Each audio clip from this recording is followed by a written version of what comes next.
Bismillahirrahmanirrahim. Tidaklah Allah memberikan kepada kita ujian kecuali salah satu alasannya pengen menghapuskan dosa. Idza kathurat dzunubul 'abdi wa lam yakun lahu min 'amalin liyukaffiraha fabtalahu Allahu bil hazan liyukaffiraha. Kalau seorang hamba banyak dosa dan dia nggak cukup amal untuk mengkifarat dosa-dosanya, Allah akan menguji dia dengan rasa sedih, dengan rasa kecewa, dengan rasa berat, sakit hati untuk mengkifarat dosa-dosanya. Itu yang kita bangun. Sehingga kalau ada masalah sama orang lain, kita memperbaiki diri dulu. Bukan sibuk dengan kesalahan dia terus-menerus yang nggak mau kita maafin. Misalnya ada teman kita nih, jadi clash sama kita. Hal pertama yang kita bangun, astagfirullahaladzim, saya banyak dosa nih. Tapi kan yang salah dia, ya. Tapi mungkin dia nggak akan mengatakan kalimat itu, nggak akan bersikap kayak gitu kalau kita nggak punya dosa. Allah sengaja mengutus dia untuk menguji kita lewat kata-katanya, lewat perilakunya, karena kita punya dosa. Jadi penyebab pertama diuji itu bukan teman kita yang salah, itu penyebab kedua. Memang dia salah, dan itu harus kita akui, realistis lah. Dia salah, dia nggak pas, dia nggak bijak, dia apa. Oke, tapi yang mentakdirkan dia salah kepada kita Allah Subhanahu wa taala. Kenapa Allah takdirkan gitu? Karena kita masih punya banyak dosa. Allah kirim kita ujian, bisa manusia, bisa alam, bisa dalam diri kita sendiri. Itu semuanya adalah cara Allah untuk menguji kita dan membersihkan dosa-dosa kita. Ini yang kita bangun pertama. Yang kedua, kata Nabi di dalam hadis Bukhari, "May yuridillahu bihi khairan." Yang terkenal kan yufaqihu fiddin, itu yang terkenal. Ternyata ada dua modelnya.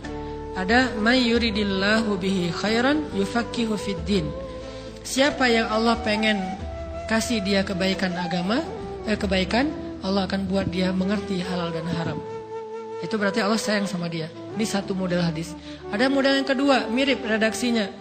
May yuridillahu bihi khairan yusib min. Hadis Bukhari. Siapa yang Allah pengen ngasih dia kebaikan, Allah uji. Hah? Kok gitu caranya? Ternyata kayak gitu rahasianya. May yuridillahu bihi khairan, may yuridillahu bihi khairan. Siapa yang Allah pengen ngasih dia kebaikan, Allah kasih dia musibah atau ujian. Kenapa bisa seperti itu, Ustaz? Fa inna ma'al usri yusra, inna ma'al usri yusra. Seolah-olah Allah bilang di dalam ayat itu, kalau kalian mau dapat kemudahan, biasanya lewatnya kesusahan dulu. Kalau kalian pengen dapat keberuntungan, biasanya dapatnya kerugian dulu. Tapi keberuntungan dan kerugiannya pasti nggak sebanding. Keberuntungannya jauh lebih besar daripada kerugiannya. Kerugian itu kayak modal doang, DP. Jadi kalau kita mau dapat kejutan dari Allah, Allah kasih kita DP. DP-nya apa? Ujian. DP-nya musibah. DP-nya rasa nggak nyaman. Itu DP tuh. DP terhadap apa? DP dari Allah terhadap hadiah-hadiah besar yang Allah pengen ngasih ke kita setelahnya. Cuman banyak orang yang menolak DP ini. Sama kayak kita misalnya. Kalau kita mau ngasih dia hadiah, kita kasih dia kayak kejutan dulu. Dia lagi ulang tahun nih, disiram air dulu. Setelah itu dikasih hadiah-hadiah yang mahal. Rela gak disiram air demi hadiah? Rela, udah siramin lagi aja.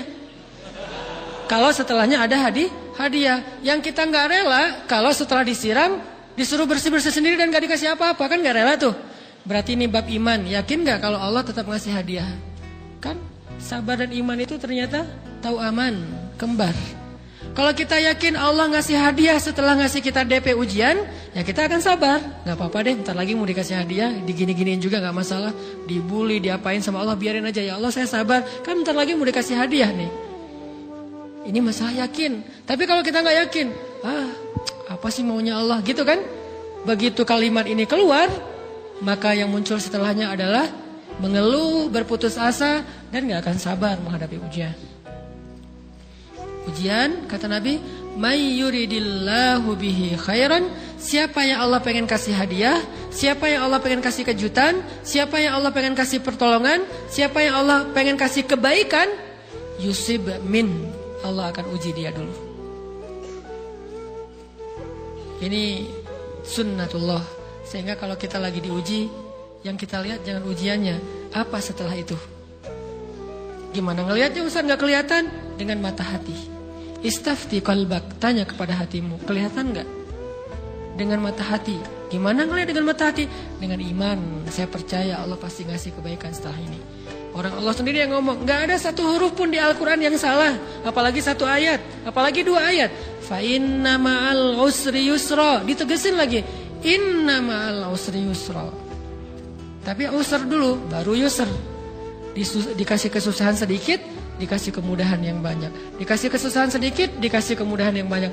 Ini yang kita coba bangun tajdidul iman, bangun memperbarui yakin. Sehingga ketika kita diuji, sedih, wajar. Mengaduh sedikit bukan mengeluh ya. Kalau mengeluh kan nyalahin Allah. Kalau ngaduh, yang namanya orang dicubit kan itu ngaduh. Tapi kalau apa sih maunya Allah? Nah itu ngeluh. Antara mengadu dengan mengeluh berbeda. Mengaduh itu manusiawi. Sedih itu manusiawi. Air mata bahkan bukan hanya manusiawi, itu rahmat dari Allah. Orang yang gak bisa menangis itu yang bahaya.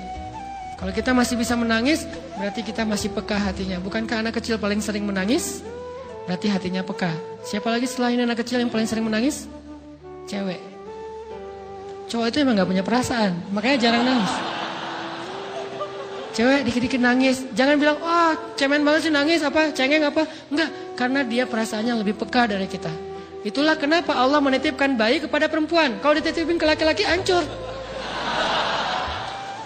Di balik kepekaan perempuan, di balik sensitifnya perempuan, di balik perasaannya yang luar biasa, di situ Allah Subhanahu wa taala menitipkan amanah, dia yang paling baik dalam merawat bayinya. Perempuan secara umum mungkin lebih banyak bicara daripada laki-laki ya. Walaupun ada orang yang perempuan pendiam banget, ada yang nggak ngomong sama sekali, misalnya diem-diem aja, ada. Tapi secara umum perempuan lebih banyak berucap daripada laki-laki. Emangnya ini kekurangan? Bukan. Ini kelebihan. Kalau dia berikan itu dalam hal yang tepat. Apa yang tepat? Mendidik anak. Justru karena perempuan banyak ngomong, lebih baik dalam mendidik anak daripada laki-laki. Laki-laki itu kurang mendidik, kurang mengedukasi kepada anak dengan usia tertentu karena dia jarang memahamkan. Salah hanya marah, salah hanya ditegur. Kalau ibunya jelasin, gini sebelum tidur ibunya yang ceritain banyak cerita. Saya sendiri ngalamin. Sering mana seorang ayah sama ibu interaksi sama anak dalam bentuk verbal. Sering ibu. Jadi menangis itu rahmat dari Allah. Gak apa-apa, nangis saja. Dan itu tidak disebut mengeluh. Kamu kok nangis sih? Kan orang Islam harus sabar. Emangnya nangis dengan sabar itu bertolak belakang? Sabar tetap sabar. Ya nangis jalan aja terus nangis. Nangis nangisnya nggak cuma nangis doang, emotikonnya juga nangis, berderai-derai gitu. Sampai air matanya menggenang gitu kan ya. Boleh lah. Ditambah lagi dengan visual menangisnya. Posting bahwa dia lagi tertusuk duri dengan postingan kaktus atau apalah. Dia pengen share ke semua orang bahwa saya sedang sedih. Sehingga nanti ketika ada orang yang menghibur dia dengan sedikit kata-kata yang sabar ya segala macam, makin berderai-derai. Itu belum jadi. Kecuali dia keluarkan kata-kata mengeluh, baru dia disebut orang yang banyak mengeluh, berputus asa. Kalau mengaduh, wajar. Walaupun ada nabi udah diuji berat gak mau mengaduh, apalagi ngeluh. Zakaria digergaji, mengaduh aja enggak. Kenapa? Karena kata malaikat, kalau kamu mengaduh sedikit aja, maka Allah Subhanahu wa taala akan menghancurkan kaum ini. Dia kasihan kepada kaumnya, gak mau mengaduh. Satu-satunya orang yang kita tidak boleh mengaduh hanya orang tua. Atau itu mengeluh kalau untuk orang tua. Kalau yang lain gak disebut mengeluh. Kalau ke teman, malas gak apa-apa. Jangan sering-sering tapi. Apaan sih? Ke teman boleh. Tapi ke orang tua, saja, itu bukan lagi mengadu, itu sudah mengeluh. Khusus untuk orang tua. Kalau di antara manusia. Kalau kepada Allah dan Rasul, pastinya lebih dari itu. Ketika kita diam saja, tidak langsung beranjak sami'na wa ata'na labbaik ya rabbi wa sa'daik, enggak memenuhi panggilan Allah, itu sudah disebut bagian dari kufur ingkar. Tapi minimal kita mungkin masih mengaduh, kita masih menangis, kita masih lelah, kita masih merasa lemah. Setidaknya kita tidak mengeluh. Kenapa? Kita percaya Allah kalau kalau mau ngasih hadiah kepada hamba.